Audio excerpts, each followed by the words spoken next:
ভোটারদের কাছে যে কথাটাই বলবো যে এই ডাকসু এটা শুধু একটা নির্বাচন বা উৎসব নয়, এটা শিক্ষার্থীদের যে অধিকার সেই অধিকার আদায়ের একটা প্ল্যাটফর্ম।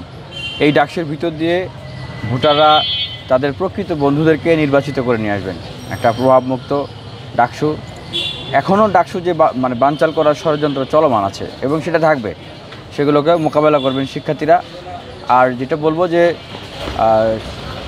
ঢাকা বিশ্ববিদ্যালয়ের শিক্ষার্থীরা সর্বোচ্চ রাজনৈতিক সচেতন শিক্ষার্থী। ওনারা সোশ্যাল মিডিয়ার হাইপ দেখে বা ক্যাম্পেইন দেখে কাউকে ভোট দিবেন এটা মনে করি না। অবশ্যই ওনারা প্রত্যেকটা ক্যান্ডিডেট সম্পর্কে পুঙ্খানুপুঙ্খভাবে জানবেন, বিচার বিশ্লেষণ করবেন এবং ভোট দিবেন। এবং আরেকটা বিষয় যেটা আমরা দেখছি যে অনেকেই হচ্ছে উপঢৌকন দিচ্ছেন, খাওয়াচ্ছেন, বকশিস দিচ্ছেন। এটা এখন ওপেন সিক্রেট হয়ে গেছে ঢাকা বিশ্ববিদ্যালয়ের। আমি ঢাকা বিশ্ববিদ্যালয়ের ছোটো ভাই বোনদেরকে বলবো যে কেউ যদি সিক্রেটলি আপনাদেরকে কোনো উপঢৌকন দেয়, বকশিস দেয়, খাওয়ায়, আপনারা কি করবেন? খাবেন, বড় ভাই খাওয়াচ্ছে। তবে বাস্তবতা হচ্ছে আপনার ম্যান্ডেট দেওয়ার সময় অবশ্যই ম্যান্ডেটটা তাকেই দিবেন যিনি আপনার এই আমানতটা নীতি নৈতিকতার সাথে ধরে রাখতে পারবেন এবং দায়িত্বটা পালন করতে পারবেন। এবং অবশ্যই যাকে আপনি সত্যিকার অর্থেই যোগ্য মনে করেন। আমরা 19 সালে ডাকসু নির্বাচনের সময় এরকম দেখেছি যে সোশ্যাল মিডিয়ার হাইপ এবং বাস্তবতা। তো ঢাকা বিশ্ববিদ্যালয়ে কখনো এই স্ট্যান্ডার্ড ডেভিয়েশন হয় নাই এবং ঢাকা বিশ্ববিদ্যালয়ে কখনো এই স্ট্যান্ডার্ড ডেভিয়েশন হবে না, এটা আমরা বিশ্বাস করি। শিক্ষার্থীরা শেষ পর্যন্ত প্রকৃত অর্থেই ঢাকা বিশ্ববিদ্যালয়কে এই সময় নেতৃত্ব দেওয়ার জন্য যারা যোগ্য এবং সবাইকে সাথে নিয়ে চলতে পারবে এবং শিক্ষার্থীদের যে ভবিষ্যতের চাওয়া, যে বিগত দিনের সেই পেশিশক্তি কালো টাকার রাজনীতিতে না গিয়ে একটা একাডেমিক এক্সেলেন্সের বিশ্ববিদ্যালয়ের দিকে অগ্রসর হওয়া, এই স্বপ্নগুলোকে যারা বাস্তবিক অর্থেই বাস্তবায়ন করতে পারবেন, শিক্ষার্থীরা যাদের উপরে ভরসা বিশ্বাস রাখবেন, অবশ্যই শিক্ষার্থীরা তাদেরকেই ম্যান্ডেট দেবেন। আচ্ছা, আচরণবিধি লঙ্ঘন হচ্ছে কিনা? আচরণবিধি তো সেই শুরু থেকেই লঙ্ঘন হয়ে আছে।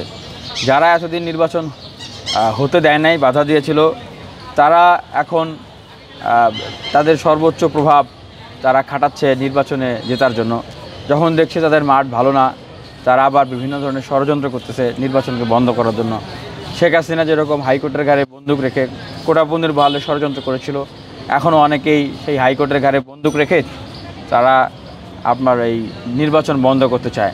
সেই সময় দেখেছেন না যে একদিক দিয়ে হাইকোর্টে রায় দিচ্ছে কোটাবন্দির বহালের, আরেক দিক থেকে একটা ছাত্র সংগঠন তারাও ছাত্রদের পক্ষে, কিন্তু একটা পর্যায়ে গিয়ে তো বোঝা গেল যে তারা আসলে ছাত্রদের কতটা পক্ষে। তো এখনও এরকম অনেক গ্রুপ আছে যারা আসলে শিক্ষার্থীদেরকে মনে করে বোকা। আসলে শিক্ষার্থীরা বোকা নয়, শিক্ষার্থীরা তাদের প্রকৃত বন্ধুদেরকেই আসলে এই নির্বাচনের ভিতর দিয়ে খুঁজে নেবে। আমি ঢাকা বিশ্ববিদ্যালয়ের শিক্ষার্থীর উপরে এই আহ্বানটি জানাবো যে সোশ্যাল মিডিয়াতে আনঅথেন্টিক পেজ বা সোর্স থেকে যে খবরগুলো ছড়ানো হয়, যে নিউজগুলো দেওয়া হয় বা যে ন্যারেটিভগুলো তৈরি করার চেষ্টা করা হয়, সাবকনসিয়াস মাইন্ডে এগুলোর জন্য আপনাদের মনে দাগ না কাটে, যেটা আমি মনে করি কাটবে না। ঢাকা বিশ্ববিদ্যালয়ের শিক্ষার্থীরা যথেষ্ট সচেতন। অবশ্যই আপনারা প্রত্যেকটা ক্যান্ডিডেটের অতীত, বর্তমান এবং ভবিষ্যতের যে ভিশন, এগুলো জেনেই তাদেরকে ম্যান্ডেট দেবেন। আমি বিশ্বাস করি তারা সেটাই করবে, তার বাইরে যাবে। ভাই, এই যে বিশ্ববিদ্যালয় প্রশাসনের যে ডাকসু নির্বাচনটা নাকি একটা ম্যাসাকার করে দেবে, যে হাইকোর্টের রিট ডাকসু নির্বাচন হবে না, আবার বললো যে হবে, এবং ওই যেই হবে বহাল রয়েছে বা স্থগিত বহাল রয়েছে, এটাই বললো আবার স্থগিত। এই যে একটা ম্যাসাকার অবস্থা, এটাতে আসলে শিক্ষার্থীদের মধ্যে কেমন? দেখেন, এটা ছিল একটা টেস্ট।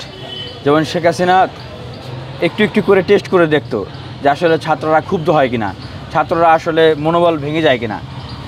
তো ঠিক এখনও টেস্ট করে দেখা হচ্ছে যে যদি শিক্ষার্থীরা বিক্ষুব্ধ না হতো, শিক্ষার্থীরা যদি থেমে যেত, তাহলে ডাকসু নির্বাচনের গতিপথ থামিয়ে দেওয়া হতো। কিন্তু ঢাকা বিশ্ববিদ্যালয়ের শিক্ষার্থীদের এই অধিকার হরণ করা এত সহজ না।